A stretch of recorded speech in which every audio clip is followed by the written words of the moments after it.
Welcome to Time to Teach with Tammy, the podcast that gives tips, advice, and suggestions to teachers by a real teacher. So sit back and enjoy. And oh yeah, don't forget to subscribe.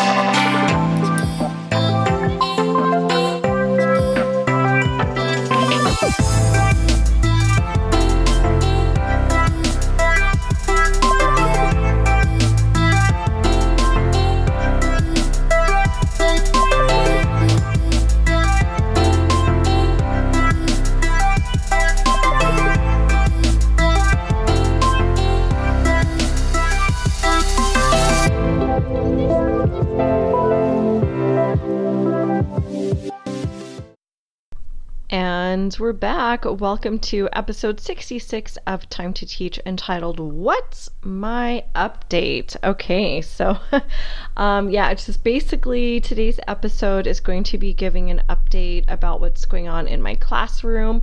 I did this a few episodes back. I'm not even sure how many episodes because of the way I batch my episodes, but it was entitled What's Going On in My World, something like that.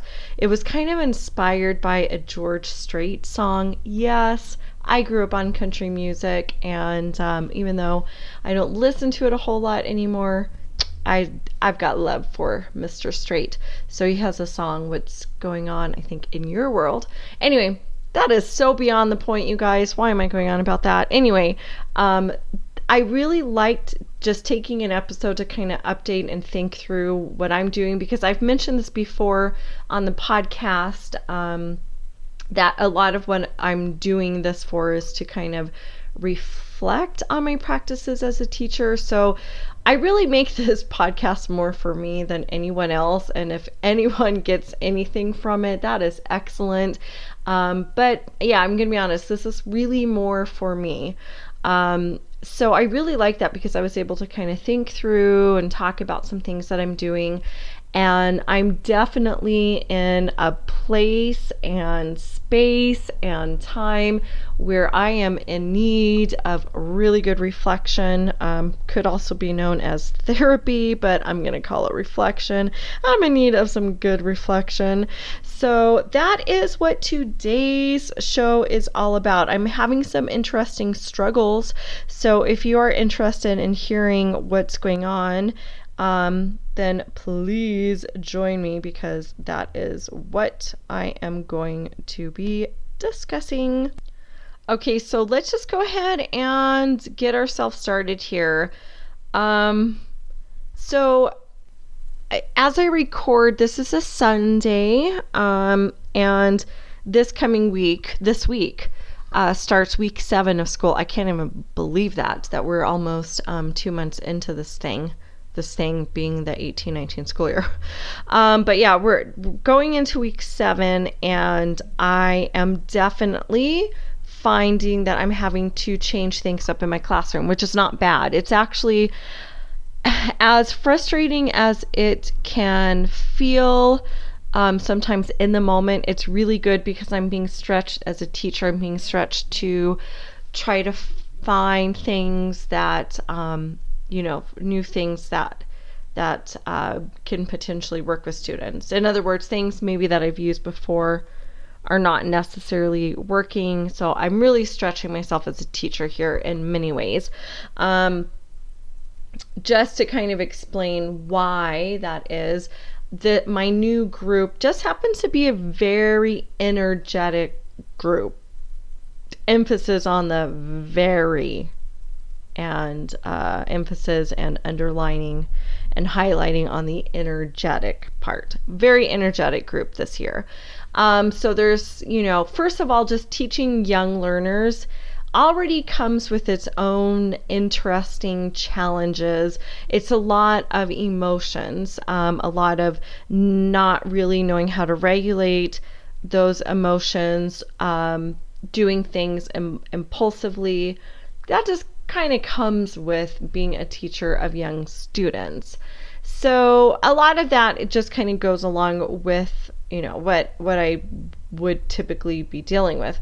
But then there is a little more of an excessive element to it than what I typically see in an entire group. Just lots of very squirrely, jumpy, bouncy, impulsive kiddos that are presenting me with some challenges as to how do I keep everyone safe, how do I keep us on task, and how do I keep us all engaged with the learning? Because there's a lot of engagement happening in the classroom, but sometimes that engagement are not necessarily with things that get to our learning goals. They might be off-task engagement things. So I say this humorously, but my humor is also maybe part of my survival techniques. I don't know. But anyway, yeah, so that's kind of my challenge this year. I'm definitely feeling like I've got to do things that maybe I've not had to do before. Just, very challenging things. I'm still having at least one kiddo who is transitioning into being a pre-first student, and the longer days, and that's a very difficult, it's if you've never worked with young students, there's a lot of emotion. So just coming into the classroom door in the morning can be a challenge. There's crying and, just a lot of like separation anxiety between the student, the child, and his or her parents. So there's that difficulty in the morning.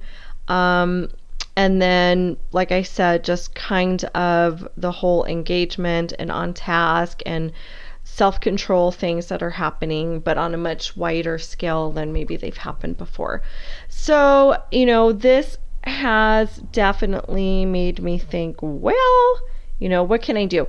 I have found the mornings go pretty smoothly, really smooth, actually. I've been super impressed with reading workshop in the morning. Reading workshop is the very first thing that we do as students come in. Well, okay, not the very first thing. We come in, and of course we have our routines. That's normal. They come in, they put their things away. Sometimes they have Starbucks to add to their pencil boxes. I've explained before, but in case if you haven't listened into that episode, I have a class economy. We use Starbucks. They earn Starbucks throughout the day for various things like, staying on task, being kind, whatever. And then they use those Starbucks. They'll spend them to go to the bathroom, and they will spend them on Friday when I give them a little extra free time. They can use that to enter the free time. And then also purchase extra things like extra centers I may have going on during that time. And then also I will sell tickets at that time for Starbucks, not real money. What kind of a teacher do you think I am? Just kidding. But I have tickets like a day on the beanbag, line leader, because I don't change line leaders. It's not a job. I just have assigned numbers, and whoever's number 1 is always line leader of line 1, and whoever is number 11 is always line leader of 11. So that's why that's a ticket. Pretty much anything that kids show interest in, I'm like, great, that's going to be a ticket. You're going to have to buy that. So that was a very long explanation to say that they come in the morning, they put their Starbucks away. Sometimes I have them stuff their red folders. Their red folders are outgoing work. I don't stuff folders. Time is of the essence, people. As you know, I quit stuffing folders years ago. Well, probably only like 3 or 4 years ago. I just put their red folders on their desk, and I put their outgoing work on top of the folder. So there's still work involved for me, but it's amazing how much time it saves when they actually have to open up the folder and stuff it. Plus, it's good, right? Fine motor skills? I think so. Let's all be involved in the process of stuffing folders. So they do that in the morning, and then they come in, and then we start reading workshop. And it's, they're really picking up on the appropriate behaviors for reading workshop. They get their materials, they sit down. There is some off-task things, but things that would be normal and not excessive, and usually I just give them that teacher look, or I compliment someone who's doing the correct or demonstrating the correct behaviors, and then that immediately puts them into, oh yeah, that's what I was supposed to be doing. So that's working out that's working out well. The issues that I'm finding are basically, well, number one, some of the carpet time. And let me tell you, people, I do many lessons, okay? Many, tiny. This can be vouched for by my assistant principal, who has come in and observed me several times already, just kind of making her rounds. And she has noticed too that my mini lessons are even minier than before. And I explained, yeah, that's intentional. I'm taking mini and stripping it down to minier because that's kind of what's appropriate for this group. At carpet time is kind of like, why are we here time? Because I lose them so quickly. So we're talking like I do lessons in like 5 or 6 minutes and it's see ya. And then gone you are. Go and do the thing that we talked about. So my lessons really are very short. So I've taken, 10 minutes, which is what I've always strived for and worked towards. I've taken that and condensed it. So very short lessons. That goes well. But even with that, maintaining some of, I'm talking about, it's not an entire class, but we're talking about kiddos who definitely are demonstrating some difficulty with paying attention and focusing. And there just happens to be a whole lot of them this year for, whatever reasons. So that's one of the challenges. And yes, one of the things that I've done to confront and work with that challenge is condensing the mini lesson to be even shorter than what I typically do. That's been pretty successful because I know it's kind of like, well, Tammy, how can you even do a lesson in 5 to 6 minutes? So I'm going to remind everyone that I've been saying this for years, but teaching is not the same thing as learning. Teaching does not necessarily equate to learning. We hope that it affects learning, but I don't believe it always does, because someone could be daydreaming about what they're doing, what they want to do at recess time or whatever. So just because you're teaching something does not mean that it's actually being learned. I believe that real learning is kind of manufactured. I've never used the word manufacture in terms of learning, but I'm liking it. I'm going to go with it. So it's manufactured through the actual participating aspect of it. So the more that a child, if I'm teaching you a reading strategy, I'm teaching you this because I want you to try it, we'll have an active engagement part on the carpet as I'm teaching it. But that true learning is going to be constructed when you are off doing it and actually applying it authentically with the books that you're reading. So that's why it may be alarming to hear that it's 5 or 6 minutes, but it's 5 or 6 minutes well spent, and it's opening up time for them to actually do the work. So all good stuff. I do think that that's helping, keeping mini lessons super mini lessons. So now then the other challenge is by writing time. I have I have at least one maybe reluctant writer, and just trying to find the way to make that work is kind of my challenge right now. And definitely some distracted writers, or those who might start and then kind of lose focus. So, working with that, I don't feel like writing is a huge challenge, but it's definitely a time where I start to see that, there's, it's already, by that time, we're already in the 11 o'clock hour. So it's already been kind of a long day for these kiddos, and they're tired. I have included some more brain breaks into our day, which is nice. This is something I've done not always consistently throughout the years, because once they pick up the routines, it's typically not needed, because those breaks are kind of embedded into what I do. That's why, even though I teach reading workshop, but I use the daily 5 method modified to daily 3. But if you want to get technical, it's probably daily 2. if that's not confusing, I'm not sure what is. But basically, I embed a lot of changing of activities with it. It's designed into our day just to get the kids moving and not doing one thing for so long. So I've always found that to be very successful and really very little extra kind of brain breaks needed. But yeah, some beginning of years I have needed to use it more, and at the end of the year, because that gets difficult too, in terms of keeping them, because it just gets so warm at the end of the year. So I'm doing that. And in fact, we recently had one of our Marzano meetings. I've mentioned before, we're doing I think it's going to be multiple years long of a PLC under Marzano. So not Bob Marzano himself is not training us, but obviously one of his people, I forget his name, but anyway, so representative from Marzano. So we had a meeting, and in one of those meetings, brain breaks was mentioned. So not a new idea, nothing novel about that, but one of our teachers, so shout out to Nicole in first grade, she used to be on my team. She created a document where teachers were able to share their resources that they use for the brain break. So I've been going to that file and kind of using things from there. That's been kind of nice.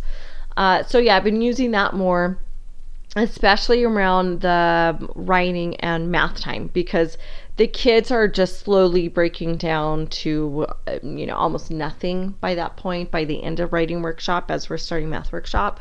So I've been incorporating that.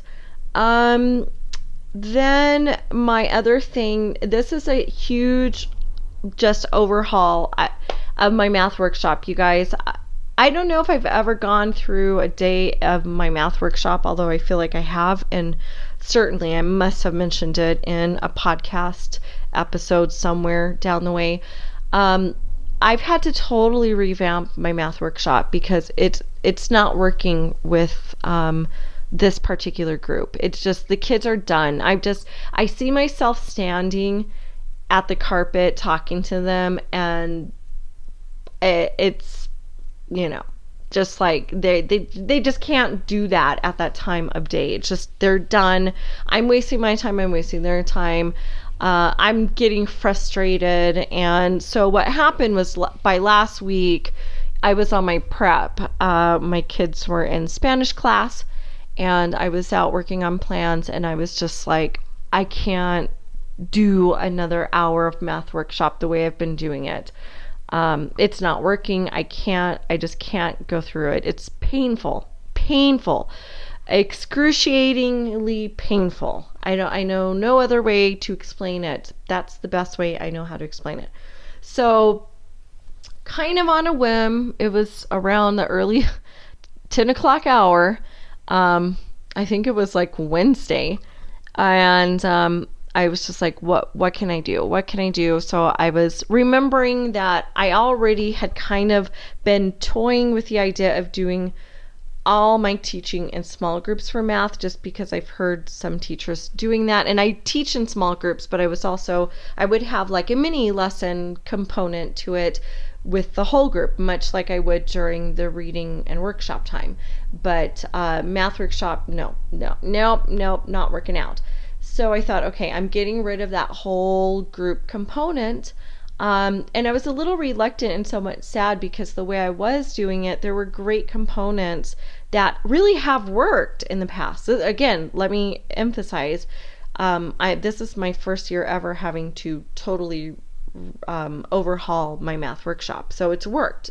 It has worked. It's not the design itself. It's just the design with this group that is not working.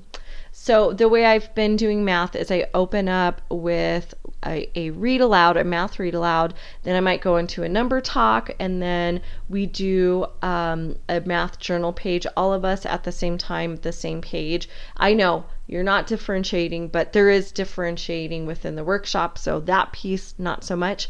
But what I loved about that is, as students are working on the math journal, then I can pull groups and I can work with students. That's where I would differentiate and get like, okay, I saw so-and-so was really having struggle are really struggling with making 10 with different numbers, so we're going to work on this.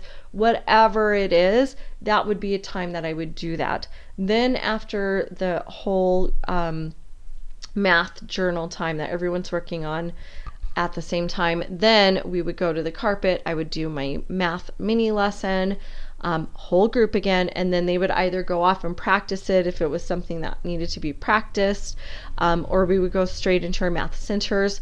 Math centers for me have only been one center a day per group and rotated throughout the days. So we wouldn't change centers within that day. So let me give you an example. It's Monday. We're just starting our new cycle of math centers. Group 1, you do math center A. Group 2, you do math center B. Group 3, math center C, so on and so forth. And I have 5 groups, so that means I have A through E. Tuesday, then I rotate down. Group 1 had started center A on Monday, so I rotate that down. So group 1, you're now working on center B. Group 2, you're now working on center 3. Group 3, Group 3, you're now working on center D, so on and so forth. So that's how I would be conducting my math workshop, and the centers would be the very last thing, and it was one center a day. Not anymore, people. This has changed. So what I decided now is like, okay, there are certain things that I don't want to get away from, like the math read aloud. The whole reason why I started doing this last year actually was my first year incorporating math read aloud, because I just feel like there's not enough. I just want to integrate, all the subjects really more, but especially literacy and math. Subjects shouldn't be so isolated, because in the real world, that's, you don't isolate it, it's all pretty much integrated. But anyway, I digress. So I just thought, okay, well, let's see. So what I decided to do, the first day I did it, because I've already altered it since day 1, because let me tell you, day 1, not super hot. It was good. It was fair. It was all right, but there was room for improvement. So day 1, I said, okay, we're all doing stations.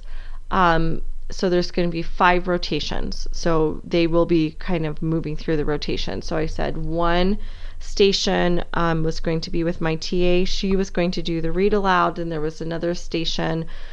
We were working on calendar concepts this week. So there was like a memory game with the days of the week, then another station that had months of the year. There was a station with me, and that's when they were with me, that's when I taught the new mini lesson. And then the 5th station, I just can't even think of what it was. Oh, it was making 10 station. So we rotated, because I had to kind of explain the stations because it was new. That took away some of the time, and I did notice that the last 2 stations were cut short a little bit. I was trying to do 10-minute stations, but we have an hour for math, so 5 stations being 10 minutes, plus I had to explain. The last 2 stations especially were cut short a few minutes. But then the other issue that I came up across, I was like, because I'm rotating them in their table groups, I'm not really doing groups based on differentiation. You know what I mean? Like it's table groups. I don't have them grouped within like ability or needs or strategies right now. And that was also because since I designed this within the 10 o'clock hour on a Wednesday right before I went in to teach math, there wasn't a whole lot of time to even set it up that way. So then what I thought is, okay, so what I need still is I need time within the math workshop that I can be pulling students, because I like to have days, I like to be able to pull students so I can differentiate, but I also like to pull students because sometimes I need to do assessments. And I do a lot of one-on-one. So if I'm teaching a station within that whole math workshop, then I've eliminated that ability to assess students one-on-one. I've eliminated the pulling groups, pulling students to differentiated. So I kind of went back to the drawing table and said, well, it's not all bad, but I guess I need to build in time. So what I'm doing now to do that is I said, okay, I'm going to take my 5 table groups and I'm going to condense them to 4 table groups. So I took group 5 and I spread them out into the other groups.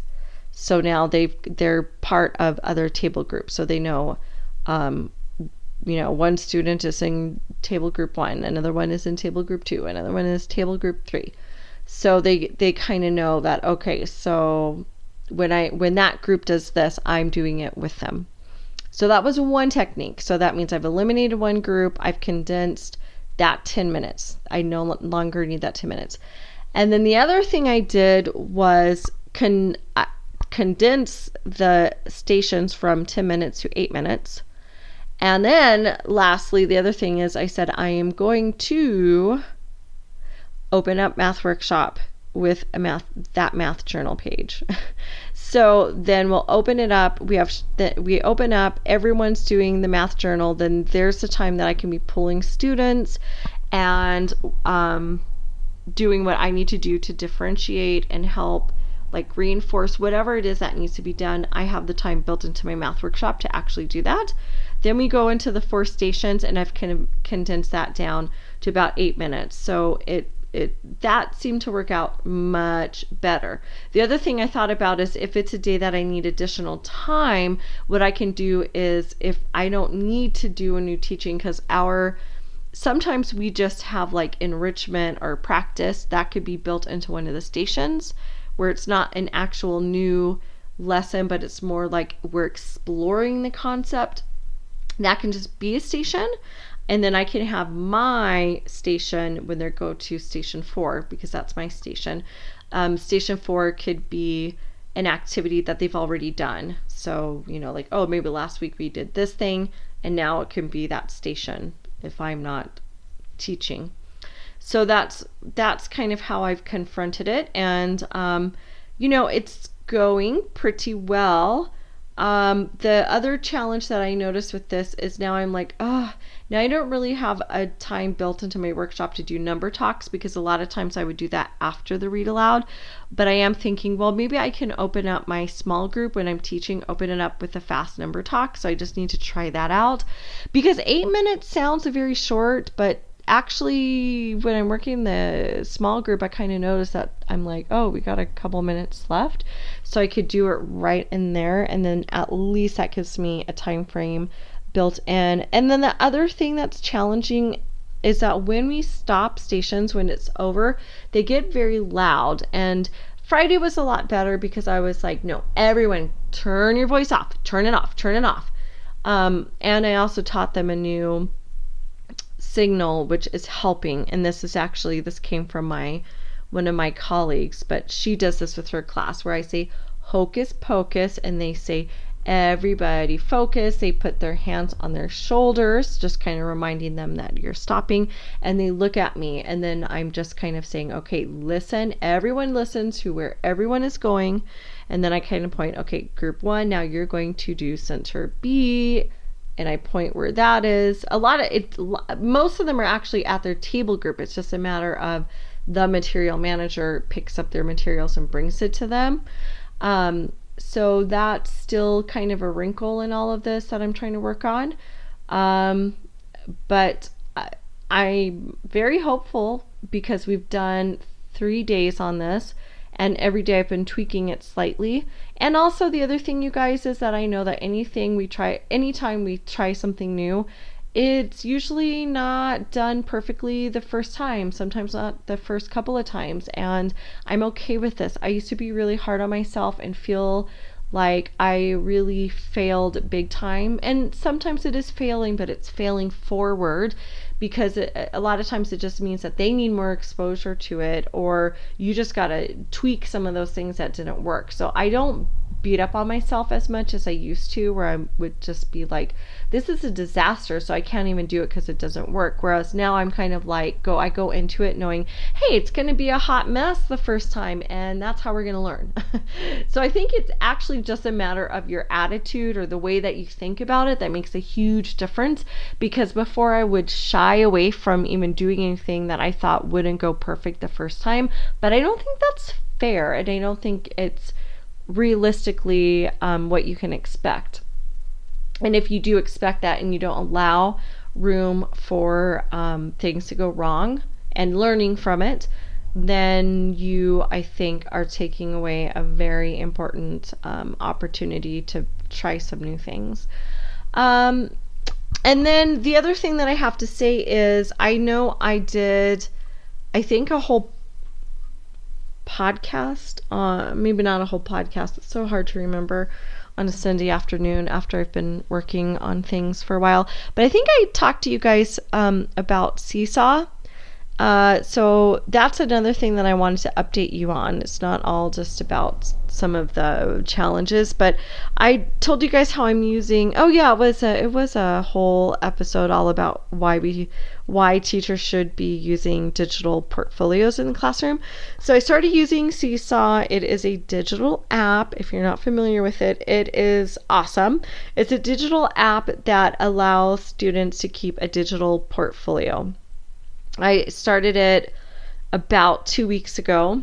This is tried number 2, because I want to say the 15-16 or the 16-17 school year, I can't remember which one, I played around with Seesaw, but not to how I'm using it this year. You guys, it is amazing. And if you have young students, I really recommend Seesaw. I haven't done some of the other ones. I understand that there are apps out there like Class Dojo, which now has a portfolio component. So I haven't played around with those. But I just have to say, for the young learners, Seesaw is amazing because it's so user friendly. It's so easy for them. And that's one of the things with young kiddos. A lot of things that exist are things that we cannot use because it's just too complicated or too many steps or too many this or that for our kiddos. Seesaw is not that case. It is like, I taught them how to enter and use it 2 weeks ago, and now we're saying, like, these kids are pretty much masters now at taking pictures of their work, taking videos, and they just kind of come up with things that they want to share with their parents. And I see it as it comes into Seesaw, and I'm like, oh, that was a great idea for you to read that poem for mom and dad. That was amazing, because I explained it to them, because their parents can get connected onto Seesaw, which is a great thing. Once their parents connect, then the parents get notified, and as soon as I approve their work, then the parents get notified that it's in Seesaw. So that is such an awesome component. But so I kind of explained it like, yeah, when you're working, you can, take a picture, do video or whatever to share with your parents. That's been really, really good, especially with some of the kids who are still like having a very difficult time being in school all day and away from their parents. So it's kind of a way that they can connect. And it also depends on your student population. I happen to be working with a very affluent population, so parents are connected and parents have the time to check in and respond to those things, and they do. So the kids have been just having so much fun with this. I don't know, you guys. I am just like, this is the best thing to happen to me since I don't know since when Google Drive. I don't know. It's so awesome. So kids are doing that. I've been finding some kids submitting videos of them reading their books, reading their poems, because we have poetry binders, so they get to read that during reading time. They share pages in their math journal. I mean, the thing is that they have the ability to choose what they want to share, and they know that they can go for an iPad, and they don't need permission to do that. That's like, they're in charge of that. I can't be in charge of that. And of course, the great thing is, if they take a picture or video and it's not something you think should be in their digital portfolio, you can delete it. So that's the amazing thing about it. Well, one of the amazing things about it. So I'm loving that. Now, the other thing that is a fairly new component is that they have an activities tab. So you can actually submit work for activities. So let me explain. This is what I'm very, very excited about. One day a week, I do not have my TA. That is on Tuesdays. She works in first grade. So I was like racking my brain, like, okay, she's in charge of this math read aloud. I know I could give them a different activity for that day, but boy, I would really hate for a child to not have access to a math read aloud. I just really want that to be embedded. So I thought of Seesaw immediately, because why not? I love it. I'm in love with it. So I thought, okay, so what I did is there was a math read aloud of the book we're reading this week. Well, she's reading to them, which is 10, what is it called? 10 Little Ducks by Eric Carle. And it happens to be on YouTube. So this is so beautiful. You can link things in the activities tab. And it's much easier than Google Classroom, because they're not having to do that whole Google sign-in thing. I've tried to use that on the iPads without much success. Just getting the students to be able to go in between student accounts was somewhat of a small nightmare. I'm sure there's an easier way, but certainly wasn't. I worked on that for weeks last school year, and I just did not work. I could not figure it out.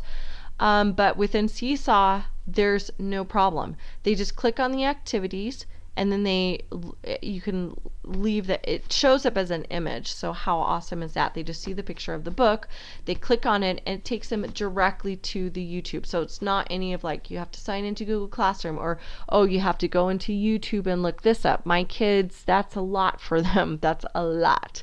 So they just go into Seesaw. They're already masters at that. Click on the activities tab. They are not masters at that. So we'll be stretching ourselves this week with that. And then clicking on the image, and it goes straight to the story. So I'm so excited about that, you guys. I don't know. I'm so excited. That was really hard to get out. I don't know why. I'm having a hard time today. That's it, you guys. That's kind of my update of what's going on. I'm going to do these more often, because I just think it's a really great tool for me. Like I said, this podcast, if anyone can get anything out of it, that's great and excellent. But it's really good reflection for me. It's really good therapy.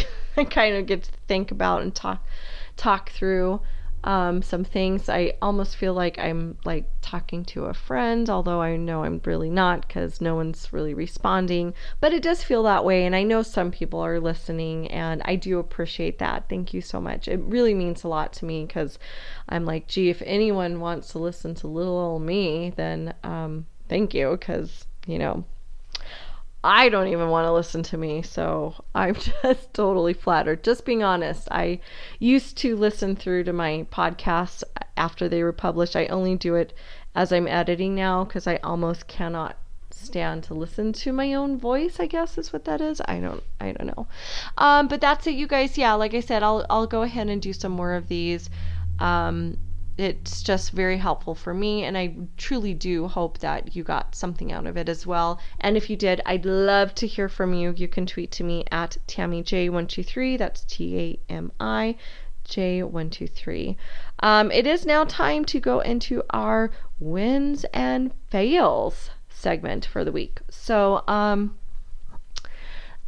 so I guess this is so much tied into what this episode was, so I'm not going to spend much time. I am going to start on the fail, because, I've had some people, I've had one person be like, oh, fails, that doesn't sound very teacher-like. Why are we doing fails? And I don't mean it in that way. I mean it in a reflective way. What didn't work, so I can work on that. And I need to be able to recognize what didn't work, because it's awfully hard for me to be able to locate and identify those areas of improvement if I can't identify what did not work. So my fail is exactly what I've already talked about. It's been very challenging to do things the way I've always done them. So I've had to really look deep inside and think about how I can change and what I can change to make things work for my group. So really that's just what this whole episode was about. And then in terms of my wins, I feel like I am, coming up with a really good plan and doing some really good changes that are helping me to address some of that, squirreliness and engagement issues. I'm continuing to work on these things and try to, meet the needs of my students, but so I don't have it all figured out. I'm figuring it out, and I will keep you guys updated. My other win, you guys, I just feel so good. I have so much done. I'm so ready for next week. I'm always a planner and I always have things done, but I just have so much done. As I worked until about 2:00 this afternoon, just getting things done. I'm sure I've talked about that I'm facilitating a PLC this week. So I wanted to get all the agenda and all that stuff done. So I worked on that. I finished the progress reports. I have all my small group lessons planned.